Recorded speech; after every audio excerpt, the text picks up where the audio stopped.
Para hablar de economía tenemos un especialista, el profesor del Departamento de Economía de la Universidad Nacional de Moreno. Por supuesto, todas las semanas estará con nosotros hablando de este tema que para muchos es bastante complejo y necesitamos de una explicación como para entender al ciudadano común. Hay una ley PYME, la ley de las pequeñas y las medianas empresas. Sobre este tema va a versar hoy Alejandro Otero. Alejandro, ¿cómo te va? Buen día, ¿cómo estás? ¿Qué tal? Buen día, ¿cómo estás? Un gusto saludarte, ¿eh? Igualmente. Bueno, ¿qué es la ley PYME? ¿Por qué no nos explicás, por favor? Bueno, te cuento, ha habido en economía en estos días en el país, ha habido muchas novedades, pero bueno, en aras al tiempo hay que recortar y vamos a destacar algunas. Y se reglamentó la ley de blanqueo el viernes, fue publicada, y ayer la así llamada ley PYME, que es el programa de recuperación productiva. Ajá. Ambas son normas que dan lugar a una importante cantidad de beneficios. Si te parece, damos algo de información primero y después hacemos una reflexión. Está bien, eso me gustaría. Bueno, a ver, respecto a la información, tomemos primero la que salió el viernes, el blanqueo. ¿A quién beneficia? Bueno, en principio, ahí diríamos, no hay, para decirle una cita clásica, no es una cuestión de tamaño, ¿verdad? Ajá. No importa el tamaño. Estamos hablando de blanqueo de capitales, ¿no? ¿Cómo? Estamos hablando de blanqueo de capitales. Sí, vamos a hacer un vis a vis entre las dos, si te Está parece. bien, dale. Respecto al blanqueo de capitales, ¿quién beneficia? A Sí. todos. Cualquier persona humana o empresa puede acceder a estos beneficios. En cambio, en el programa de recuperación de las ley PYME, ahí sí importa el tamaño. Son los que pueden acceder a estos beneficios las microempresas, las pequeñas y las medianas empresas. Entonces la pregunta es, bueno, ¿pero qué es una micro o una pequeña o mediana empresa? Bueno, eso va a depender de las definiciones que da el Ministerio y depende, según sea la actividad de que se trate, agropecuaria, industria, comercio, servicios, construcción, el monto de ventas que tiene al año. Por ejemplo, ¿qué es una microempresa en materia de industria en la Argentina? Bueno, aquella que factura hasta 7.500.000 al año. Sí. Si es un comercio, ¿qué es un microcomercio y puede acceder a estos beneficios? Bueno, aquella que factura hasta 9 millones al año.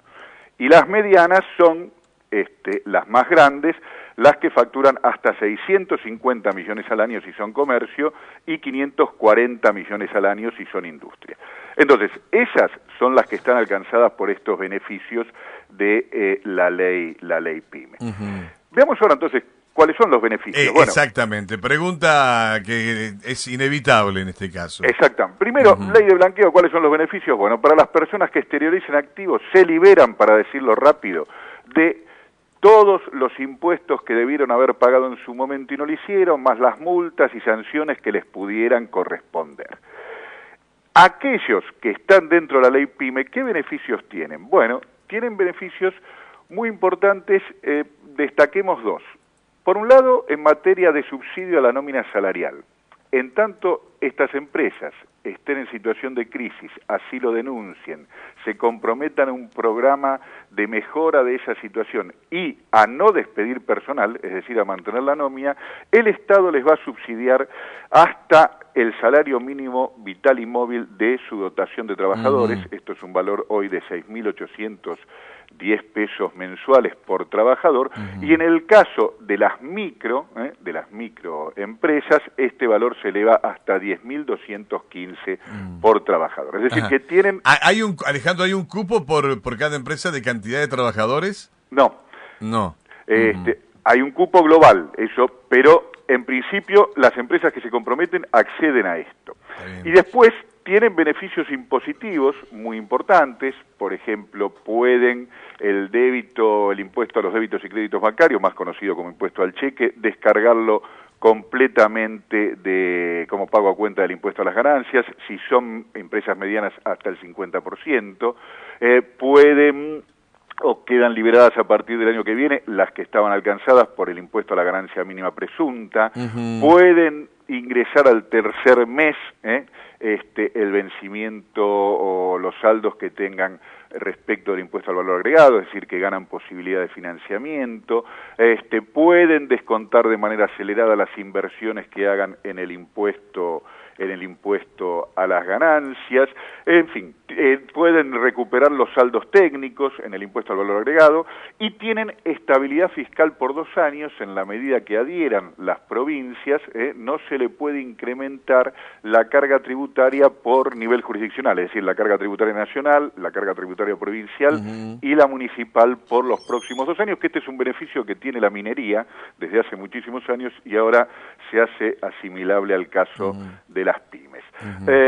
Y acceder a estos beneficios, ¿qué costo tiene? Bueno, si vamos a hablar de blanqueo, el costo va en una alícuota del 5 al 15% como pago único liberatorio, dependiendo del tipo de activo que se blanquee y en el momento en que se haga, cuanto más tarde mayor es la alícuota, para los inmuebles es 5%, pero si se hacen determinadas aplicaciones, por ejemplo se compran títulos públicos o fondos comunes de inversión con destinos productivos, la alícuota es 0, lo mismo que si el monto que se blanquea en el combo es menor a 305.000 pesos, también es 0. Es decir que tiene un costo, pero el costo puede ser 0 dependiendo cuál sea la opción con la que se quiera blanquear. En cambio, para las empresas que están alcanzadas por el beneficio de la ley PYME, no hay costo alguno para ellas, en todo caso el costo lo cubre el Estado, que es de tipo fiscal, ¿verdad? Alejandro, esto viene a cubrir, porque sabemos que las pequeñas y medianas empresas son las mayores generadoras de empleo en la Argentina.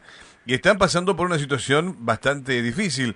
Hay empresas que están suspendiendo personal. ¿Viene un poco a tapar este agujero? ¿Viene un poco a frenar esto que se está dando en los últimos días? Muy buena esa pregunta, porque esto nos habilita la reflexión que me parece que es importante hacer frente a estas dos medidas significativas. ¿Qué cabe esperar de estas medidas? Bueno, la verdad es que las medidas son importantes, traen beneficios importantes, pero es difícil que en las condiciones actuales tengan un impacto positivo muy evidente. ¿Por qué digo esto? El blanqueo no obliga a repatriar lo que se blanquee, es decir, no obliga a aquellos a que declaren lo que entonces no declararon, a que lo apliquen en la economía local. Las personas que blanquean recursos, activos que tienen en el exterior, no tienen por qué traerlo. Entonces, el blanqueo no es más que un movimiento contable antes que económico. Es decir, se declara algo que no estaba declarado, pero ya estaba circulando en la economía. Es decir, que desde el punto de vista real, su impacto en el empleo, en el nivel de actividad, no va a resultar significativo. Respecto de la ley de promoción pymes, si bien hay grandes beneficios, las pymes hoy, como bien vos decías, tienen un problema previo, que es que no encuentran mercado donde colocar sus productos. Y en tanto no encuentren mercado, no encuentren demanda, y lo que es aún peor, lo que encuentren es una amenaza por la vía de importaciones, esto que se está comentando mucho, que las importaciones, si bien decrecieron interanualmente, crecieron mucho las de bienes finales, es decir, los bienes que compiten, incluso fruta fresca, con los bienes que se producen localmente, eso es una amenaza muy importante para las pymes. Es decir que si las pymes no encuentran mercado, por más que haya incentivos fiscales muy importantes, la inversión no se va a producir porque no hay perspectiva de negocio. Y en esto es importante, y con esto termino, reflexionar sobre algo que me parece muy desafortunado, dijo un ministro muy importante del gobierno cuando dijo, no se trata del consumo, para nosotros la preocupación es la inversión. Como si hubiera una alternativa. Un divorcio entre una cosa y la otra. Y la verdad es que el secreto de la economía de mercado es que las cosas van juntas y se retroalimentan. Es el consumo y la inversión. No el consumo o la inversión. ¿Para qué va a haber inversión si no va a haber consumo? Exactamente. Y el problema del momento y el que están sufriendo las empresas, el empleo y la mayoría de los argentinos es que el consumo viene muy golpeado, ¿no? Muy golpeado por la inflación, muy golpeado por el tarifazo, muy golpeado por la disminución del empleo, muy golpeado por una tasa de interés alta que no estimula el consumo ni la inversión. Entonces, en tanto no haya una reactivación del consumo, es muy difícil, por más incentivos fiscales que haya y medidas como la del blanqueo, que la inversión, que es una variable muy esquiva, muy difícil, muy aceitosa en la economía, se comporte de una manera positiva. Alejandro Otero, profesor del Departamento de Economía de la Universidad Nacional de Moreno, un placer tenerte cada semana, ¿eh? Un gusto, hablamos la semana que viene. Hasta pronto, hasta la semana que viene. Un gusto, hablamos